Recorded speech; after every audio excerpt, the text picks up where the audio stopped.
อ่ะสบายดีเนาะอาจารย์สวัสดีเจ้าพอดีมื้อนี้ก็มีคำถามเนาะอาจารย์เนาะมีคำถามเชื่อว่าหลายคนก็อยากรู้คำตอบเพื่อกัน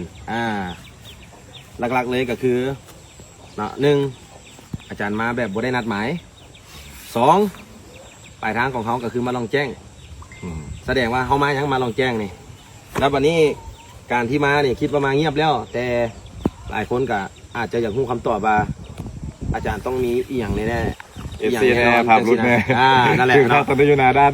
นั่นแหละพิจารพิจารแล้วจะพูดเหตุผลเนาะหลายคนก็จะพูดช่วยอาจารย์แนะนำตอบบางดูว่ามันเป็นยังไงอาจารย์สำหรับในการมาครั้งนี้เอาเนาะก็สบายดีทุกคนก็ยังที่ฮู้กันว่าในกระแสความนิยมในตอนนี้หลายคนก็ติดตามภารกิจเพราะว่าก็ด้วยความเป็นห่วงทั้งสองคนติดอยู่ในถ้ำว่าพวกเขาเนี่ยจะสามารถสานต่อสืบต่อภารกิจได้ซ้ำใดนั่นบ่ก็เลยกลับไปบ้านเนี่ยก็ยังเป็นห่วงอยู่แล้วก็คุยกับทีมอยู่ตลอดอยากหาวิธีซอยเหลือให้ได้ไวที่สุดก็เลยเลือกที่จะมาแบบเงียบๆเดินทางมาเนี่ยมาเบิ่งพื้นที่วันนั้นต่อไปมาประเมินเบิ่งสถานการณ์ว่าสถานการณ์เหมาะหรือยังที่จะเปิดภารกิจต่อถ้าเกิดว่าเหมาะก็จะได้สานต่อในเรื่องของเอื่นทีมเข้ามานะฮะแต่ว่าพอมาเบิ่งแล้วนี่ก็ต้องบอกว่าขอจำกัดในการเฮ็ดเวียกเฮ็ดภารกิจนี่มันยังอยู่ในขอบเขตของความอันตรายอยู่ทั้งมรสุมทั้งน้ำที่มาเติมหลายกว่าเก่าพร้อมหลายกว่าเก่าเรามาเนี่ยกับมาตรงจังหวะบุญหลวงไฟนะมาตรงจังหวะบุญหลวงไฟก็ได้ไปพบท่านเจ้าเมืองน้ำอยู่ในงานบุญหลวงไฟกันปรึกษากันว่าเฮ้าเสียจังใดนะก็จะมีแนวทางเปิดภารกิจใดบ่แต่มติส่วนร่วมพี่หน้าเดียวว่าเนี่ยมันยังเสี่ยงหลายเลยล่ะนะครับแล้วก็ไทม์ไลน์นี่ยังบ่ทันควรเปิดภารกิจก็ยังบ่สามารถเฮ็ดหยังได้นะจังหวะพอดีน้องบุญเอนะครับทีมตุนเดียเปียกอยู่น้ำกันนี่เพิ่นก็สอบหาพี่ไส้บ่ทันได้พ่ออยู่ร่วมงานกับพวกเขามาแต่ต้นเนาะนั่นแหละแล้วเพิ่นก็ส่งข่าวผูกแขนเอิ้นขวัญเพิ่นก็เลยได้มาเยี่ยมยามน้องเขานำถือโอกาสมาเยี่ยมเขานำแล้วก็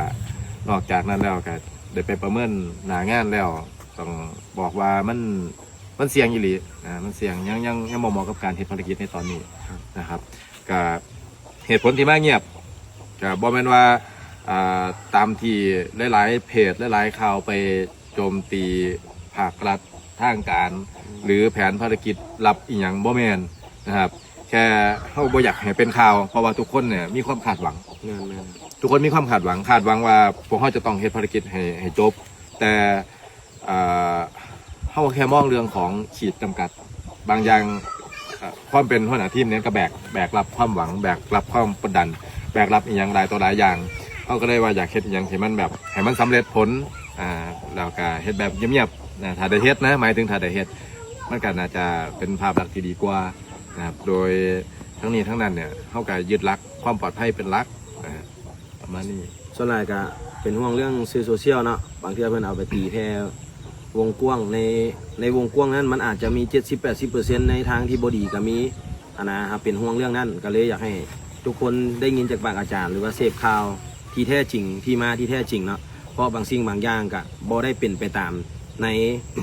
ในสิ่งที่เห็นนั้นก็มีเนาะเพราะว่าทุกมื้อนี้มัน AI มันไปไกลละอยากให้ทุกคนใส่ AI เจนไปแล้วก็ใส่ความคิดเจ้าของไปประกอบแม่นแล้วก็วิเคราะห์ข่าวไปตัว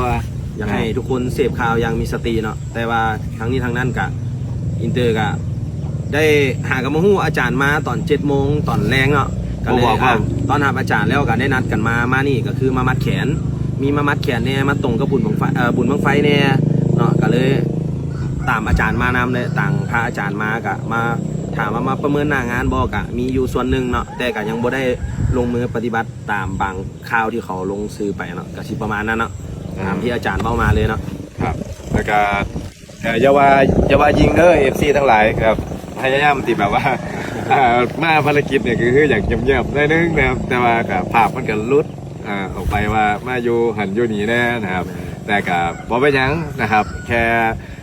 บ่ทันได้กล้าที่จะสร้างความหวังอันเต็มเปี่ยมให้กับทุกคนแต่เหนือสิ่งอื่นใดพวกเฮาเนี่ย ความขาดหวังแล้วก็ความสำเร็จในภารกิจงานเนี่ยพวกเขาก็ยังมุ่งเป้าอยู่ ครับอาจาร ตั้ ย์ งเป้าหมายอยู่ที่จะเฮ็ดนะครับแต่ทั้งนี้ทั้งนั้นคือมาตีจากส่วนร่วมพิจารณาแล้วว่ามันบ่ปลอดภัยแล้วก็บ่เหมาะควรที่จะเฮ็ดในช่วงมรสุมนี้ตามที่ได้บอกตั้งแต่ต้นแล้วล่ะนะครับ เพราะว่าอากาศก็บ่เป็นใจหลายอย่างนะ อืม พวกเขาบ่สามารถห้ามธรรมชาติได้นะ อืม คือจังซี่กับฝนยังตกอยู่นี่หากระเซา แม่น นั่นแหละโดย แล้ว ส่ ก็ วนรวม นั่งรถมานี่7 ชั่วโมงบ่ขอย่นมาได้นั่งรถมาด้วยความลำบากนะลำบากอยู่แต่ก็ตั้งใจเพื่ออยากเห็นหน้างานอีหลีว่าหน้างานมันพร้อมใส่บ่พร้อมที่จะลงมือบ่แล้วก็เนื้อสิ่งอื่นใดก็มาล้มเรื่องพระนำมาบอกเรื่องพระนำเตรียมการที่จะเอาพระมาถวายเฮ็ดทุกอย่างให้มันถูกต้อง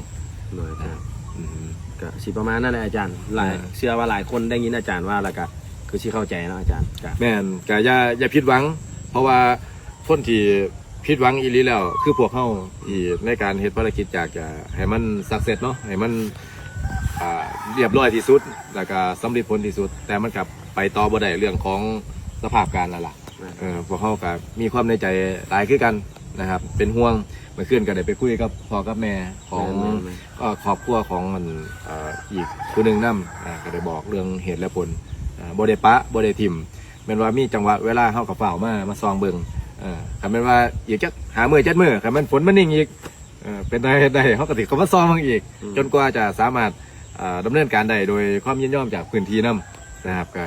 ก็ต้องเบิ่งจากหมอหันเพราะว่าเพิ่นก็ต้องพิจารณาตามความปลอดภัยความเหมาะสม แม่นๆ ของภารกิจเนาะ แม่น อืม ก็สิประมาณนั่นแหละอาจารย์โดยก็ขอบใจอาจารย์เนาะ เลย สบายดี สบายดี อ่ะ ไป โอ้ ดิ หมอกขึ้นบักหลายเลยเด้หมอกฝนน่าไป